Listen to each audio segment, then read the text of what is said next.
merci de nous retrouver sur Monaco Info. Sans plus tarder, les titres que nous développerons dans cette nouvelle édition. Suite du déplacement du prince souverain, nous nous rendrons cette fois-ci en Moldavie. De retour en principauté, le prince Albert II a assisté à la pose de la première pierre de la future maison diocésaine. Nous vous ferons découvrir les somptueux jardins Hanbury qui célèbrent cette année leurs 150 ans.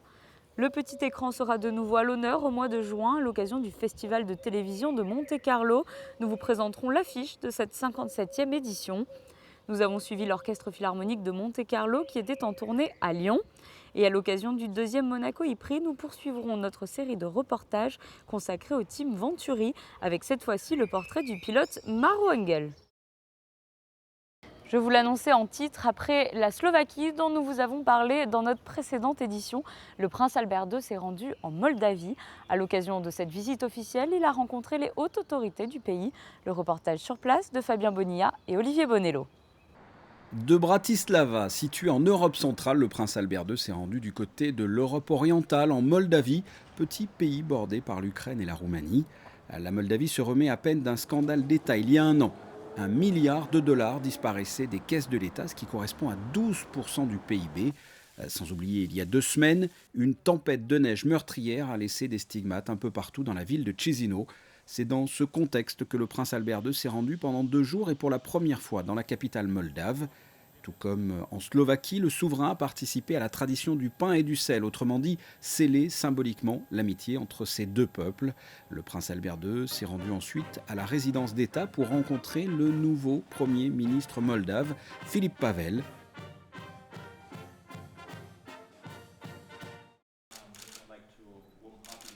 Après un tête-à-tête, un accord-cadre bilatéral de coopération a été signé entre les gouvernements des 2 pays. C'est dans la suite logique de l'ouverture des relations diplomatiques entre la Moldavie et la Principauté de Monaco, où il est important de poursuivre, d'enrichir nos liens et pour ce faire de créer un cadre général de coopération. Ça a été l'objet de cet accord, de cette signature de ce matin. Ça permet d'envisager des coopérations dans beaucoup de domaines. On pense au domaine économique, on a vu ensuite d'autres signatures spécifiques se faire à partir de cette signature première, également en matière environnementale, où la Fondation Albert II a également passé des accords. Et tous d'autres domaines sont ouverts, bien évidemment. Je pense à la culture, je pense à d'autres situations, le sport également, pourquoi pas, qui permettront également, dans le cadre de cet accord-cadre, de pouvoir développer les coopérations. Autre signature importante, celle d'un protocole d'accord entre le ministère de l'Environnement et la Fondation Prince Albert II. L'idée serait de les assister, je dirais, dans la sauvegarde d'un certain nombre d'espèces sur les listes rouges, donc en voie de disparition, gravement menacées, essentiellement des oiseaux, bien entendu. Et le deuxième axe, c'est l'aspect reforestation. La Moldavie a une situation où ses forêts sont très en deçà de la moyenne des autres pays d'Europe. Déforestation due à des pratiques anciennes ou à une agriculture peut-être intensive. Et donc ils ont notamment un parc national qui s'appelle le parc national d'Oreille, sur lequel ils souhaiteraient engager des opérations de reforestation. Donc ce sont, ou plus exactement c'était, ces 2 orientations que l'on prendrait dans le cadre de la convention cadre qui a été signée, est venue s'ajouter depuis quelques jours une 3e orientation, celle qui résulte des contraintes météorologiques qu'a subi le pays, et notamment de la dégradation importante qu'a subi le jardin botanique de Chisinau. Et donc on va vraisemblablement regarder comment, en partenariat avec le service des jardins du gouvernement, on pourrait effectivement donner un soutien pour une reconstitution rapide de ce jardin botanique, qui est une zone d'intérêt sur le plan, je dirais, de la connaissance ou de la conservation des espèces végétales, et qui a terriblement souffert des récentes tempêtes de neige. Voilà les orientations. Le prince Albert II, accompagné de sa délégation, s'est rendu ensuite au Parlement moldave.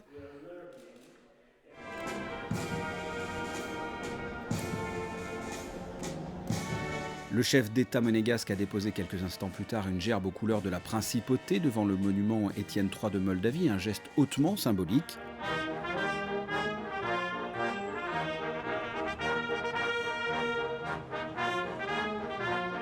Le souverain avait ouvert le forum économique en Slovaquie quelques jours plus tôt. Eh bien, il a clôturé le forum organisé ici, en Moldavie, où 2 accords économiques ont été signés par le Monaco Economic Board. Nous y reviendrons.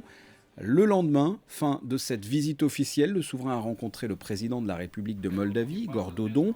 À noter que le chef d'État monégasque a par la suite reçu les insignes de docteur honoris causa à l'université d'État moldave. Le prince Albert II a enfin visité le stade de foot du FC Zimbru Chisinau, où il a rencontré notamment Nicolae Milinchenu, joueur passé par le centre de formation de l'AS Monaco de 2007 à 2011.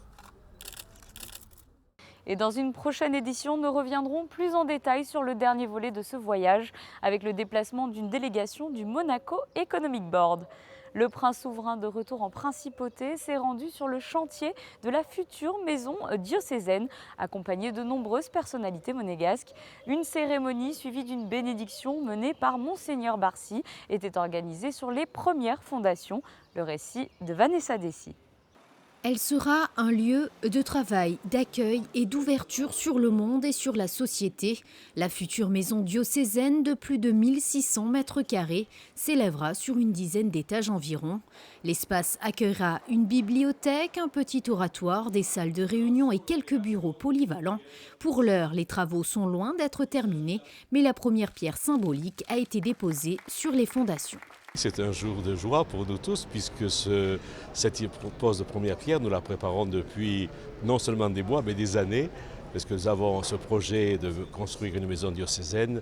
Je le porte et moi avec d'autres personnes depuis très longtemps. Alors il y a un parchemin qui va être déposé dans la première pierre qui relate l'événement et puis nous y avons mis aussi des pièces de monnaie du règne du prince Albert, ce qui permettra le jour où je ne sais pas, dans 100 ans, 200 ans, 300 ans, j'en sais rien, on va démolir cette maison, eh bien on retrouvera le parchemin qui sera roulé dans un rouleau spécial et avec les pièces de monnaie. Si des fois le texte s'était effacé, on pourra au moins, par les pièces de monnaie, retrouver la date de cette cérémonie d'aujourd'hui. Il s'agissait d'une nécessité puisque le diocèse ne dispose actuellement que de locaux insuffisants dispersés dans les différentes paroisses de la principauté. La réalisation de cette maison a été rendue possible grâce à la volonté des sœurs de la congrégation Notre-Dame du Saint-Rosaire. Les religieuses installées rue Bellevue depuis plus de 100 ans ne sont plus assez nombreuses pour continuer, mais ces dernières ont voulu que le bâtiment reste au service de Dieu. Le projet a naturellement reçu les encouragements du souverain. Maintenant, le gros œuvre là, déjà de creuser, c'est quelque chose de très important. Donc je pense que les choses vont aller assez vite parce que la construction à Monaco, elle est assez rapide aujourd'hui. Donc les assises sont prêtes, les fondations. J'espère qu'à la fin de l'année prochaine, 2018, nous pourrons peut-être rentrer dans cette maison ou au moins la voir déjà en train de s'achever. Prêtres, diacres, religieuses laïques pourront ainsi travailler au sein d'une infrastructure commune. Les services de l'Église y seront ainsi regroupés. Direction la Mortola, peu avant Vintimille, où le prince souverain a participé au 150e anniversaire de la fondation des jardins botaniques Hanbury. Sandrine Nègre et Thomas Deus reviennent sur les temps forts qui ont marqué cette célébration. Un véritable havre de paix au bord de la Méditerranée. Un lieu verdoyant et apaisant à quelques pas de la frontière franco-italienne. Les jardins botaniques Hanbury sont depuis longtemps étroitement liés à la principauté. La preuve d'ailleurs, les jardins sont situés corse au Monte Carlo. Plus de 5000 plantes, dont certaines tropicales et subtropicales, des ruisseaux, des fontaines, des chemins, des sentiers, des vergers. La visite de ces jardins est magique, même sous la pluie. Pas étonnant donc que l'espace fasse partie du patrimoine régional protégé. Le souverain était d'ailleurs particulièrement heureux d'être associé à cet anniversaire. Absolument, non seulement parce que c'est un lieu unique et tellement bien préservé, mais aussi, bien sûr, parce que ma mère aimait beaucoup venir ici et qu'elle nous avait emmenés, mes sœurs et moi étant enfants ici, donc j'ai des souvenirs de cet endroit, mais aussi parce que c'est un bel exemple, je crois, non seulement pour la Côte Ligure, mais pour toute notre région, de ce qui peut être fait si on a la vision, comme l'avait Thomas Hanbury il y a 150 ans, de créer un lieu préservé, des espèces du monde entier pouvaient trouver ici le climat idéal pour leur épanouissement et puis de faire un lieu qui soit non seulement habitable, mais qu'ils puissent partager avec un grand nombre de personnes. C'est ce que font ces jardins depuis 150 ans, en accueillant certes peut-être moins de visiteurs qu'à une certaine époque, mais je pense qu'ils valent la peine que l'on les visite, mais ils valent la peine surtout qu'on préserve ces lieux aussi pour montrer en exemple aux générations futures.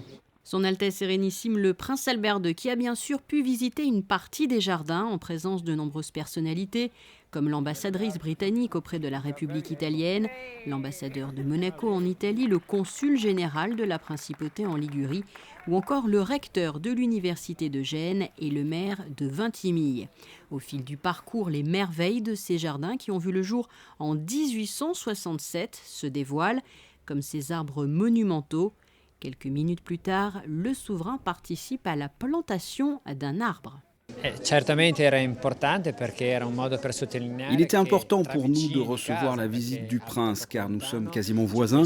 Monaco n'est pas loin d'ici. Cet intérêt commun pour la préservation, pour la biodiversité est important pour nous. Ces jardins sont nés il y a 150 ans selon la volonté de Sir Thomas Hanbury qui, après avoir vécu en Chine, est venu ici pour réaliser son rêve et celui de son frère. Il a voulu créer un lieu où cultiver des plantes qui pouvaient intéresser son frère sur le plan médicinal afin de guérir les personnes malades. Pour Sir Thomas, c'était aussi un bon moyen de conserver à travers des plantes le souvenir de lieux où il avait pu se rendre et avoir une belle collection issue de la nature.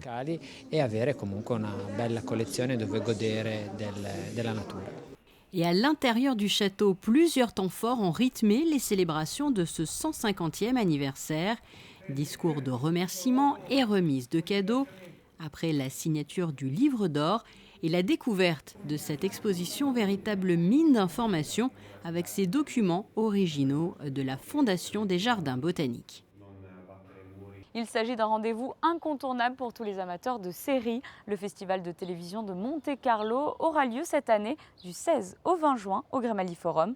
Le programme de cette édition 2017 a été dévoilé ce mardi. Sandrine Egg vous livre plus de détails.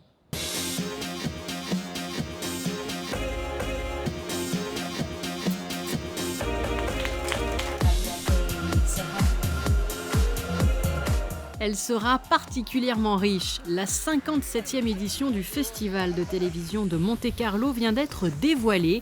Des programmes qui font les beaux jours des chaînes françaises seront représentés comme la série 10% et Candice Renoir diffusée sur France 2, Inspecteur Barnaby sur France 3, Scène de ménage sur M6 ou encore Kaboul Kitchen, Versailles et Braco sur Canal+. Côté américain, MacGyver, Chicago Justice, This Is Us ou encore Scorpion seront à l'honneur, entre autres bien sûr. Le festival s'est ouvert au public au fil des années, avec des contenus qui lui sont dédiés, projections publiques, séances de dédicaces, Behind the Scene, nouveauté 2017. Donc rapidement, le Behind the Scene, ce sont des conférences très interactives entre le public et l'équipe du film. Donc l'équipe du film répondra aux questions au sujet des coulisses de tournage des séries. Et cette année, ce qui démontre d'ailleurs l'image et la notoriété qu'a acquis le festival au fil des années, nous aurons 2 avant-premières mondiales, donc une en ouverture, produite par le studio Sony, et également une au milieu du festival par Amazon. Le public est donc particulièrement choyé, mais le Festival de télévision de Monte-Carlo est aussi avant tout une compétition, il ne faut pas l'oublier. Plusieurs programmes sont en lice dans différentes catégories. Fiction, actualité, prix spéciaux. Vous pouvez retrouver l'ensemble de la sélection sur le site le www.tvfestival.com. En avant-première, le nom de celle qui recevra la nymphe de cristal, Dame Hélène Mirren, oscarisée pour The Queen et qui a incarné plusieurs personnages dans diverses séries britanniques notamment. Le festival est une véritable plateforme de communication et de production et de promotion pour les studios, non seulement auprès des médias, puisque comme vous le savez, nous accueillons plus de 200 journalistes chaque année, mais également auprès du public, ce qui est important aussi. Le public aujourd'hui est aussi une aide pour promouvoir la compétition, pour promouvoir le festival, pour promouvoir l'image du festival. C'est la raison pour laquelle nous avons décidé de l'ouvrir de plus en plus. À ne pas manquer non plus la diffusion, comme chaque année dans le cadre de Peace Jam, d'un documentaire consacré à un prix Nobel de la paix. Cette année, Without a Shot Fired, et porte sur le parcours d'Oscar Arias qui a lutté contre le développement des armes. Tout ceci à retrouver bien sûr sur Monaco Info dans les différentes émissions spéciales consacrées au festival. Place à la musique sous la direction du maestro Vedernikov. L'orchestre philharmonique de Monte-Carlo a rencontré un franc succès en déplacement à Lyon. Le soliste n'était autre que le grand pianiste américain Nicolas Angelic. Le reportage est signé José Sacré. Jeudi 4 mai 2017, l'Orchestre Philharmonique de Monte-Carlo a donné un concert à Lyon, à l'auditorium de l'Orchestre National de Lyon, dans le quartier de la Part-Dieu. Un concert, disons-le tout de suite, absolument formidable. Je sais, formidable est un mot souvent galvaudé, mais il n'y a pas d'autre mot pour résumer la qualité de ce concert, de la musique que nous ont offert les 104 musiciens de l'Orchestre Philharmonique de Monte-Carlo, avec en invité l'organiste Jean-Cyril Gandillet, le pianiste Nicolas Angelic et le chef d'orchestre Alexander Vedernikov. Au programme, le poème de l'extase de Scriabine, une nuit sur le Mont Chauve de Moussorgsky et le concerto pour piano numéro 1 en ré mineur de Brahms.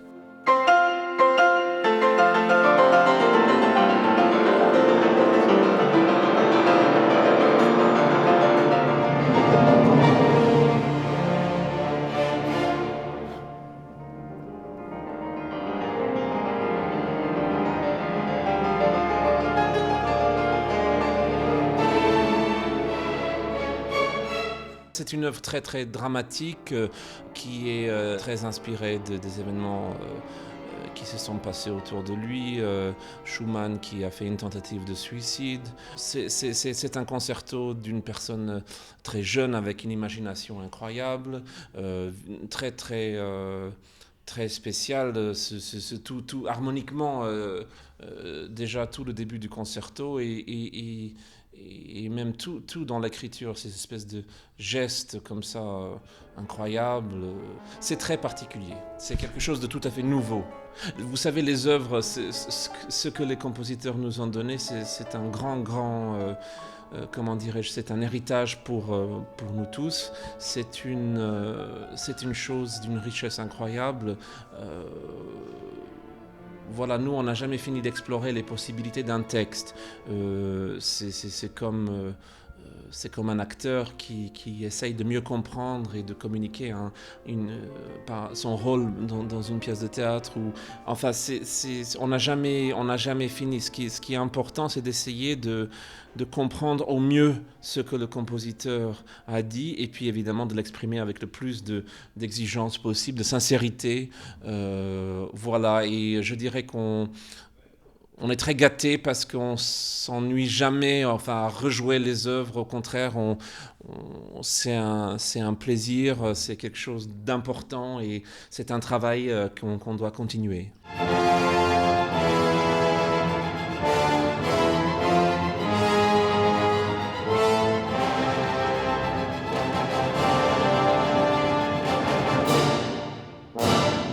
Après Une nuit sur le Mont Chauve de Modeste Moussorgsky, arrangement de Rimsky-Korsakov, l'Orchestre Philharmonique de Monte-Carlo, sous la direction d'Alexander Vedernikov, a interprété le poème de l'extase d'Alexandre Scriabine, un compositeur russe dont on a célébré il y a 2 ans le centenaire de la mort.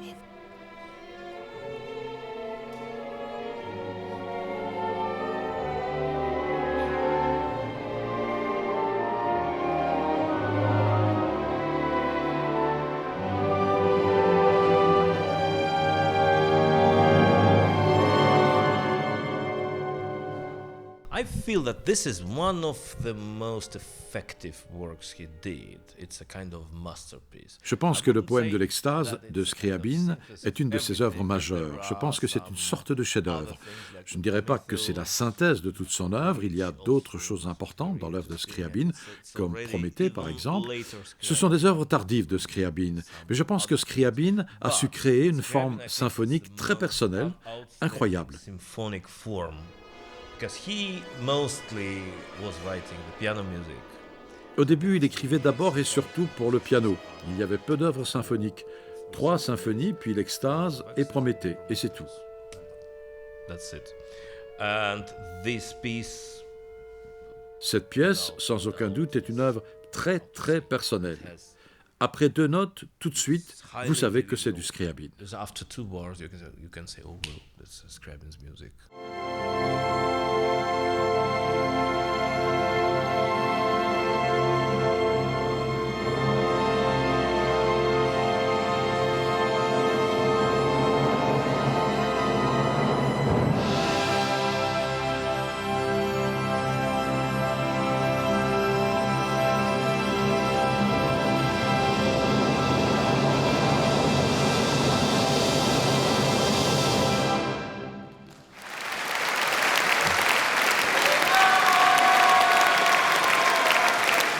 Les 2000 spectateurs mélomanes qui, tout au long de l'année à Lyon, ont l'occasion d'entendre ici les plus grands artistes et les meilleurs orchestres, ont salué par de longs et chaleureux applaudissements la prestation de Nicolas Angelich, du maestro Vedernikov et de l'Orchestre Philharmonique de Monte-Carlo, un orchestre qui, une fois encore, a représenté brillamment la principauté.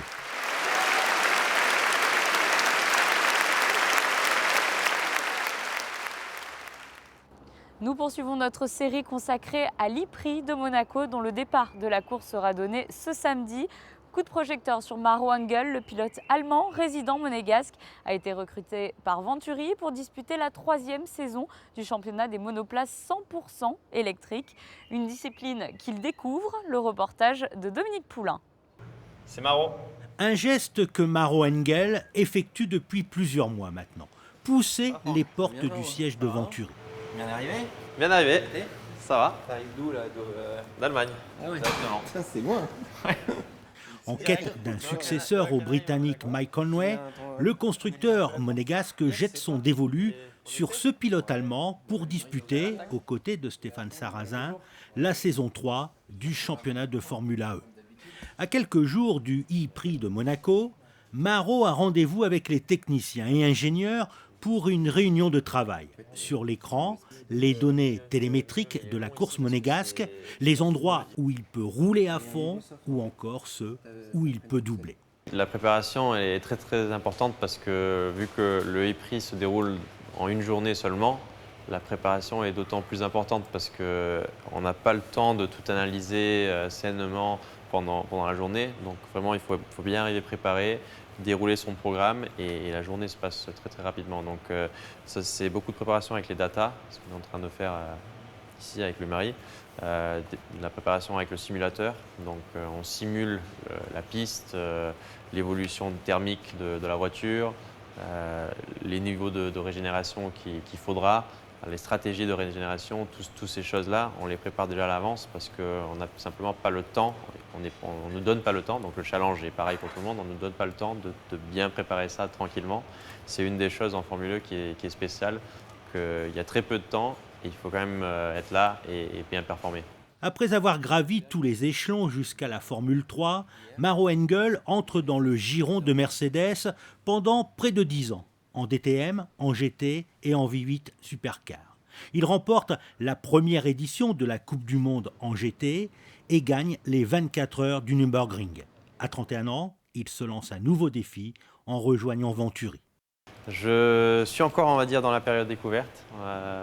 Bon, maintenant, on se retrouve mi-saison. Donc, avec chaque course, avec chaque kilomètre, il y a de l'apprentissage et de l'évolution qui est faite. Donc, on progresse tout ensemble. Pour l'instant, la transition s'est assez bien passée. Je pense qu'on a pu montrer des bonnes performances au niveau de la vitesse de la voiture. Maintenant, on a été un peu malchanceux dans les courses, donc on va essayer de changer ça à Monaco. Malgré son talent, son recrutement ne s'est pas fait en un jour. Il faut dire que le pilote n'avait plus touché une monoplace depuis 2007. Il doit donc effectuer un travail de longue haleine pour disputer le championnat des monoplaces 100% électriques. C'est un pilote qui a, je veux dire, une rigueur très élevée. Et du coup, c'est très challenging. C'est un challenge énorme de travailler avec Maro, parce qu'il nous pousse dans nos dernières limites pour essayer de donner le meilleur de véhicule. Donc, c'est important que Maro, il ait cette facilité de communiquer avec nous. Donc, la communication, c'est sur le comportement du véhicule, sur la gestion de l'énergie avec le trafic, enfin avec les compétiteurs autour de nous. Et toutes ces informations-là, nous, on peut les voir à travers les datas, mais surtout aussi par rapport au ressenti du pilote, parce que les datas ne donnent pas toutes les informations que vit le pilote au moment même d'un dépassement ou au moment même de passer sur un vibreur. Donc ça, c'est une grande force de Maro. Natif de Munich et copain d'enfance de Nico Rosberg, Maro Engel grandit et vit toujours à Monaco. Samedi, il tentera d'offrir à Venturi un premier succès en Formula E et tentera également de devenir le premier pilote allemand vainqueur d'un e-prix. J'ai un avantage parce que c'était mon chemin pour aller à l'école. Donc je connais vraiment bien les routes ici, c'est vrai. Même toutes les routes qui ne font pas partie du circuit. Mais je pense que tous les pilotes en Formule E sont super professionnels. Le niveau est très très haut. Donc tout le monde s'y habitue vite. Donc je ne pense pas qu'on puisse dire qu'un pilote ou un autre aura un avantage. Pour moi personnellement, ce sera quand même une petite découverte parce que j'ai jamais couru ici en voiture, en monoplace ou en voiture de tourisme. J'ai couru dans les kartings, dans les grands prix de karting qu'on a eu, les Monaco Kart Cup à l'époque. Mais ça sera une première pour moi avec la voiture. Mais on va bien se préparer, on s'est bien préparé. Donc je pense qu'on peut être confiant. Direction un restaurant du quai Antoine Ier pour le lancement d'un cocktail qui porte son nom. Ce e-cocktail est composé d'orangerie de Monaco, de jus d'orange pressé à partir d'orange bio, de basilic et d'un splash d'eau pétillante. La journée de Maro Engel se termine par une séance photo. Il est l'heure à présent de découvrir les prévisions météo de ces prochains jours. Mercredi, journée agréable, soleil légèrement couvert. Il fera 15 degrés dans la matinée et 20 degrés dans l'après-midi. Jeudi, peu de changements, soleil quelque peu voilé en cours de journée. Vendredi, ciel plus couvert que les jours précédents, apparition de nuages menaçants en fin de journée. Samedi, temps incertain pour les concurrents et spectateurs du e-prix. Il y aura un risque de pluie dans la journée. Les températures seront peu élevées. Dimanche, le soleil sera de retour en principauté. Il fera jusqu'à 21 degrés dans l'après-midi. Et finalement, lundi, météo conforme au normal de saison avec une alternance de nuages et soleil. C'est la fin de ce journal, merci de nous avoir suivis. N'oubliez pas que vous pouvez retrouver toute notre actualité sur nos pages Twitter, Instagram et Facebook. Je vous dis quant à moi à très bientôt sur Monaco Info.